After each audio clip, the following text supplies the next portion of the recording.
He says he needs a paternity test before we leave the hospital. Nyalo, we're at an impasse. Mine angfuni, because it seems like he questions my loyalty to him. So, as I'm cruising down the social media streets, on X to be specific, I bumped into this message.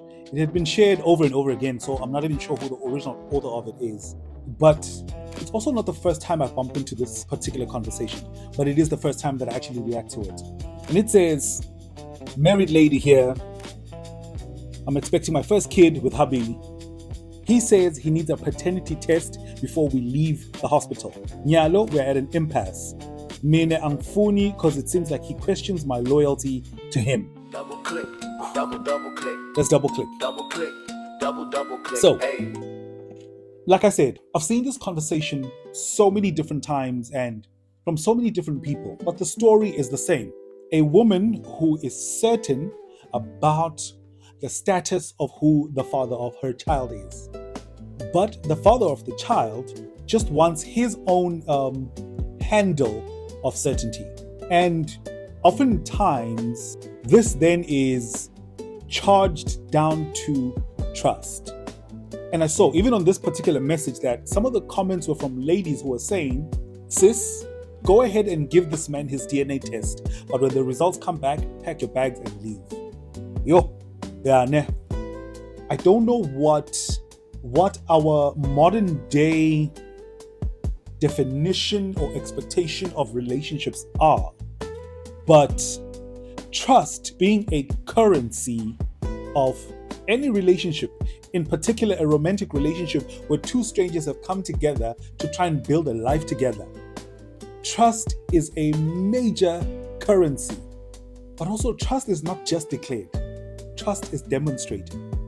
And it is demonstrated continuously, not just once.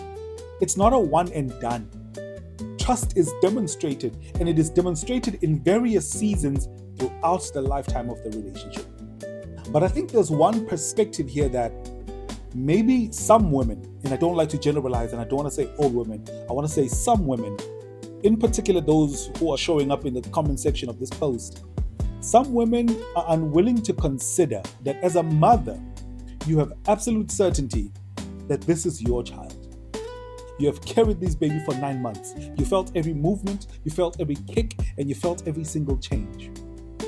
And with that experience and parental advantage, you are simply being asked to temporarily step outside of your own certainty and understand that a man's epistemic position as a father, I do not have the same biological certainty that you have. All I have is your word. And before we get emotional, can we just come back to the real world? Can we just come back to the real world? I think there's this thing where we live in this bubble where everyone trusts everyone. In the real world, fam, the last time I checked, and this is not a general statement, it is specific to the pathologist that I went to. They said that 6 to 7 men out of every 10 who for some reason or another have probable cause to come to a clinic and request a DNA test walk out of there with a negative test result. Over 60% of men come out with the discovery that they were never the father. And by the way, this for me is not hearsay. This is not pie in the sky. This is not a Netflix documentary that I was watching. I have lived through a false paternity from somebody who said, trust me, bro, this is yours. And when I went on that Living in Purpose podcast, I'll put the link down low, and I told my story and I shared my story, you will not believe the number of DMs from men who showed up and said, #MeToo. In the real world, in the spaces where we as men gather and sit and have conversations that build us, these are some of the experiences that we are sharing. And that's why I said, you have the parental advantage of absolute certainty that this is your child. And therefore, you're simply being asked to temporarily step aside and understand that as a man, I don't have that same biological certainty that you have. All I have is your word. I must say, I'm fortunate enough that when my son was born, it was actually my wife who suggested that we do a DNA test. She's the one that put it on the table. Why? Because she understood that I had gone through that traumatic experience with somebody else. She understood that if I'm gonna be fully in and committed on this parental journey that we're taking together, this is a peace of mind that I will need to not bother me, to not sit at the back of my mind every single day we are raising this child together. And she gave that to me as a gift. And so what your man is asking you, sis, is can we just balance the scale so that we are both equally invested in Project Baby, where he's simply just asking for reassurance about something that only a DNA test can objectively, scientifically, and definitely establish beyond reasonable doubt, as they would say in a court of law. That doesn't automatically mean he doesn't trust you. He's just simply saying, can you please help me to resolve this 60% situation that is going on in the real world where we live right now? And you, as my partner, are saying you love me enough to give me that peace of mind. You see, some couples will only ever experience an average relationship because they never create the room and the space for extraordinary trust to develop.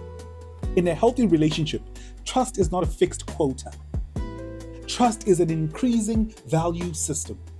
You see, this very moment that you guys are in right now, the one that others believe should automatically end the relationship, is the moment that makes your relationship stronger than it was before. Why? Because trust grows through demonstration.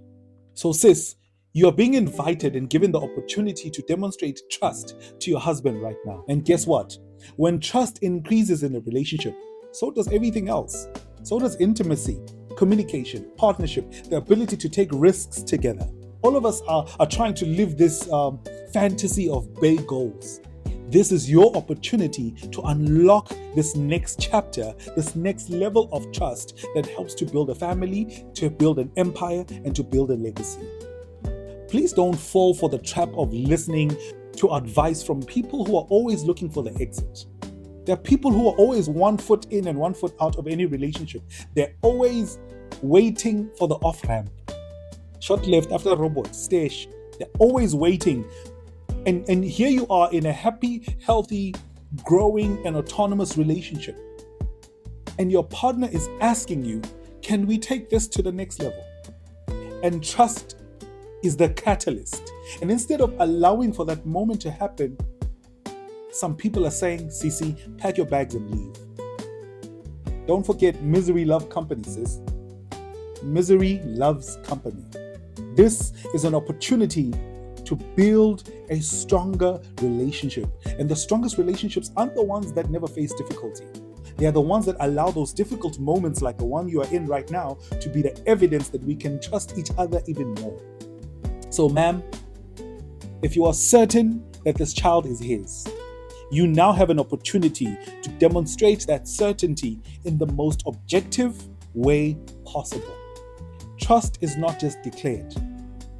Trust is demonstrated. Good luck to you, your little one, and your husband. I genuinely hope that you come through this moment with an even stronger marriage on the other side. Let's double click in the comment section. What are your thoughts? Double click.